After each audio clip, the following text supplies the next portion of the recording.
Hey there everyone, welcome back to Gamevine, and my name is Dave, and today we are going to take a look at The Darkest Night. Oh man, this thing's heavy.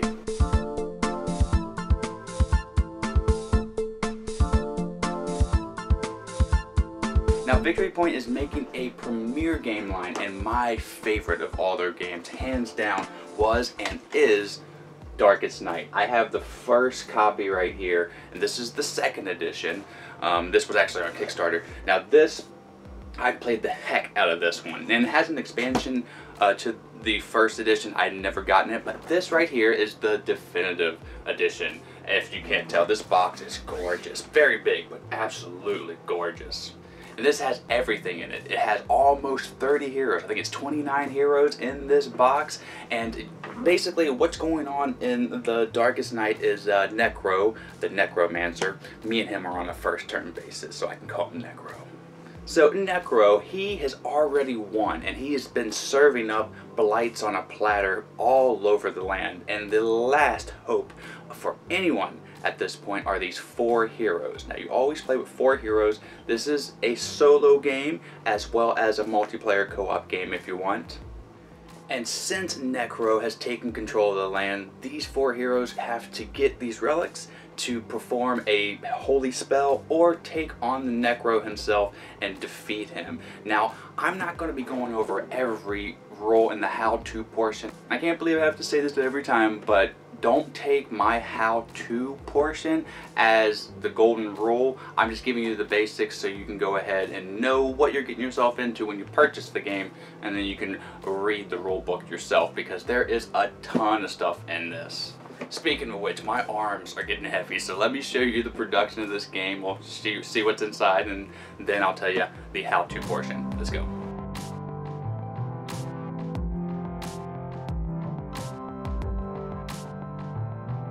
Alright, so this is what comes in the box, and this is not your grandpappy's Darkest Night. The cardboard quality in this is super quality. It's super thick. Let's go ahead and break it right now just so you can see for yourself.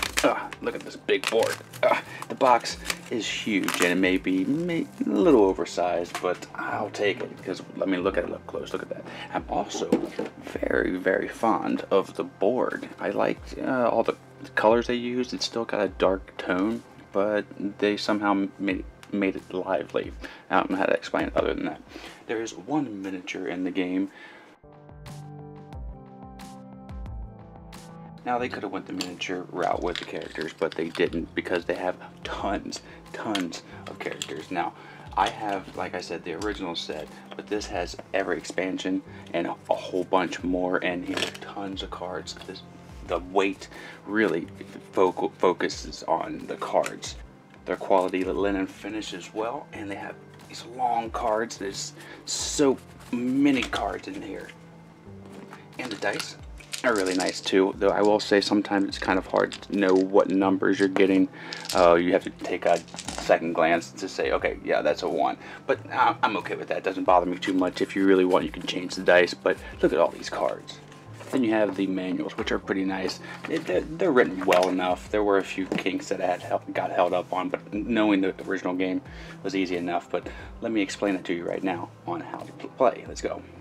Alright, so this is the game setup. Like I said, I'm only going to go over the basics. There is so much nuance on the cards, and it pretty much explains itself as it goes on. And there are 29 heroes that I can't go over all their powers. So what you're doing on your turn is quite simple, and it's all laid out here. Oh, I have the Nymph card that we'll be going over, but they're all the same. So you'll start and lose some stealth if you have Necromancer or the a holy relic in your presence. Then you'll flip over an event card. It'll tell you either to do a quest or what it should do, and you'll be put whatever it needs to do in action, and then you'll take an action with each of the 4 heroes. So you set this game up with all 4 of the heroes, no matter how many people are playing, and then at the end of the phase, if there are like any blights or anything that you need to resolve, or anything that you have to resolve at the end of your turn, that also goes for the starter turn. If you have any powers or anything, that triggers then. And then the Necromancer will take his turn. You'll roll a dice, see where he moves, and then you start that all back over again. The actions you have are travel, it's move, hide, And you have stealth here, which allows you to hide and escape different things. And then you have your divinity track. Each one's different for every hero. Divinity is basically hit points, and that's what we're going to call it from here on out, just to not confuse. So the Necromancer is going to try to knock you all the way down to the last one here, and basically you won't get killed unless you get hit for the last time on your last hit point. Now each player has some powers that they have in their hand. They have their own deck they'll be drawing from, but each one has their own unique kind of twist. The Shaman is a bomber, he just blasts stuff up, very offensive. The priest here, of course, is going to heal some of your divinity and hit points and all that kind of stuff. And the nymph right here, she's just quick. And each one has their special way that they can attribute to the team. Some are better at searching. Searching is what you need to do, because in order to beat the game, you're going to have to either get 3 of these relics and then take them back from the monastery, and that sends a big holy spell and destroys the whole blight. Or one of these players can get one of the relics and take it to the Necromancer and try to defeat him, because you have to have the relic to fight him. But that's kind of hard because he hides behind a lot of stuff. Now as the players are moving around on this board, they're going to encounter blights, and this monastery is a safe haven. Now if ever this is broken in by a blight, then that's the way that the players can end. So you want to keep this safe haven pure from all evil. And there are different kind of blights. This one, the yellow ones, are actual enemies, and it has a fail condition. If you fail to beat it, this is the strength of it, and this is how much you have to get on the dice to elude it. So in order to beat this wrath, you're going to have to match the number or exceed it. So I got a 5. I was able to beat the wrath, and that blight is now gone. And there are blue ones here. This isn't actually an enemy, but it's more of a hindrance. You'll lose 1 stealth when entering and leaving, so you don't have to worry about fighting it. But when you move in and out, it's going to release your stealth, and if your stealth is down, then the Necromancer can basically smell you, and he's going to come towards you, and you don't want that. Now that being said, a turn will happen. You'll get an event card. It'll tell you what to do. Reshuffle the event deck, and then draw another card. So that wasn't a good one.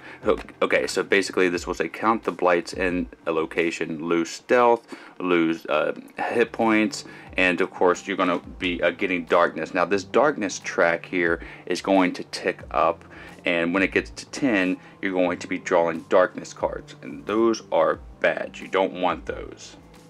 All the way up to 20 cards, so forth, up here to 30. Now this track is also used for your 10 clues, because in order to get these relics, you're going to have to get 10 clues. And in order to do that, you're going to have to search. So going to different places here. Now again, if there's no enemies, you don't have to encounter them, but if there are enemies, you have to encounter them before leaving, either looting them or fighting them and beating them. Now this red one here is pretty rough too, and this is going to affect the whole board sometimes. So the Necromancer will teleport, and it will tick up the darkness track. But when I go in here, I will then search, and basically you'll roll against the search difficulty here on the board. And then if you're able to search, you will draw a map card here, and then it'll tell you what you get. Now this is where you're getting clues, you're getting items, which you have green and yellow items. Some are one-time use, and some are there for a permanent thing, and then they'll let you know what they actually do in the rule book there. And a lot of the blights are on this pad of paper that you'll keep on hand, and there's the treasures here. So they got charms and different stuff, but they all have their own thing. And sometimes you will get artifact cards. They're basically weapons, and they act just like the powers. So the powers can be used again. You only get 1 action with each hero. You can use a power, you can use an artifact that you gain, you can move, search, pray. So when you pray, this way you'll roll 2 dice and gain health back that way. Or you can hide and refresh powers, because sometimes when you use powers, you have to basically flip them over and exhaust them. In order to get them back, you'll have to hide. And meditate, you gain sparks. Now sparks are basically just wild cards, and they just buff things like dice rolls and stuff that you need to kind of mitigate in the game. Necromancer Moves, he's going to move towards the closest player, or if there's a tie, he's going to roll, and they'll tell you where he moves in cahoots to the dice. So if it's 5, he would have been here. And if you are in a spot with a Necromancer at the end of the turn, well, he's going to attack you. And you don't want that because you're probably going to get hit. I almost forgot quests. Now, quests are interesting. They'll go out to the board, depending on where the map card tells them to go, and they have different things. Now, this is the timer that you have in order to complete it, because a Necromancer basically is a ticking clock, and these are what you have to do in order to complete. You need 2 successes. So it'll tell you exactly what you need to do on the card. Sometimes it's very straightforward. This one is when you draw a search, you only get 1, so basically you got to search 2 times and you get 1 less, and you get inspiration if you succeed, or if it expires you get 2 darkness. So quests can be good or bad. But that's essentially it. That's a lot of the basic overview that I have. Again, you'll either get 3 relics and win the game that way at the monastery, or get one of these relics and go against the Necro himself. Now, again, this is a safe area. If it ever gets any like bad blights into it, that could happen by having multiple blights in a spot, and then it will trickle over like in Pandemic, and go to the monastery. And if that ever happens, then you lose the game. And again, that is essentially it. Now let me tell you what I think about this game and give the game a grade.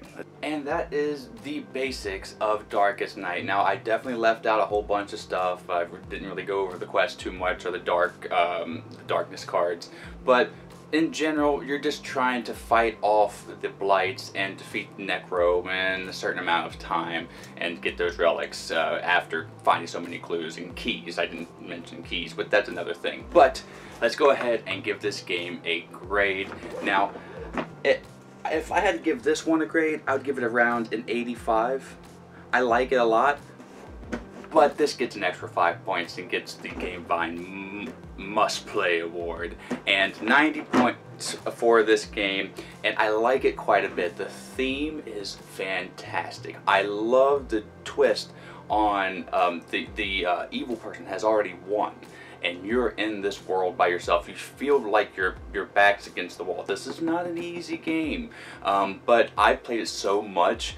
I had different strategies going in. Now, it does have a ton of similarities with the first edition. Pretty much the game, if you played the first edition, you would know what's going on with this. Now, there are some expansions that were added, so going into this, I seen some new stuff. I don't know how much of that was tweaked or how much it was just expansions. Going into this game, I did see something new. And with that being said, the replayability with all these heroes and all these different artifact cards and all these different everything is massive. Just massive. That's a new word. It's massive. But the cards in here are just such a fantastic finish as well. The production, again, the cardboard standees are done so nicely. Victory Points have always been known for unique art and on their cardboard standees, and not going the miniature route. So, but they would have been cool. But the cardboard standees are pretty nice themselves. The ease of play,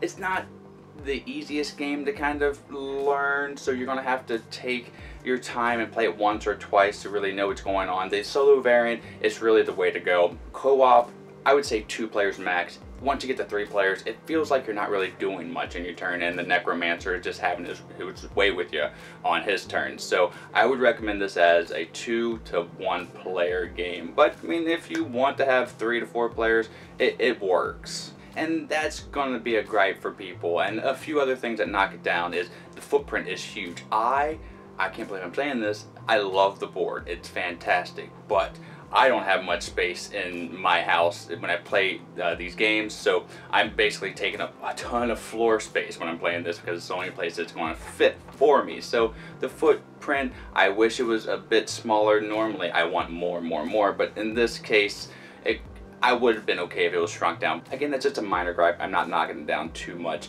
Now, this is heavy fantasy theme. Again, that's going to be a subjective thing for people. If you're not into fantasy, this is probably not.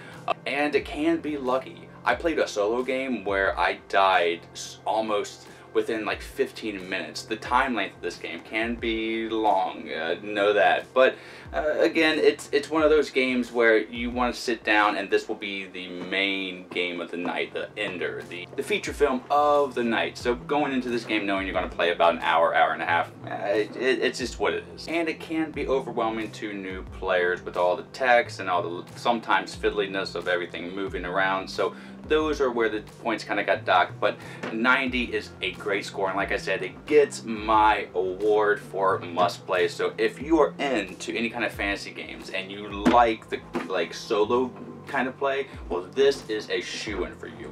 If you haven't played the first one, don't worry, this is a great entry point, and it's going to give you something to sink your teeth into for a while, because you can just replay this over and over again. So again, thank you so much, Victory Point, for supplying us with this review copy. We couldn't have done it without you. Now, Vine Nation, if you haven't already, click like and subscribe. I really would appreciate that. We are almost at 10,000, and I will be doing a giveaway once that happens, just saying. So I will be doing a video where I compare the two of the components of this game, just a small video so you can get a feel of how this really did upgrade and change the game. Man, it's just beautiful. So until the next time that I see you, have a great rest of your day and a great time with All Day Play. I'm Dave, and I'm out. Bye.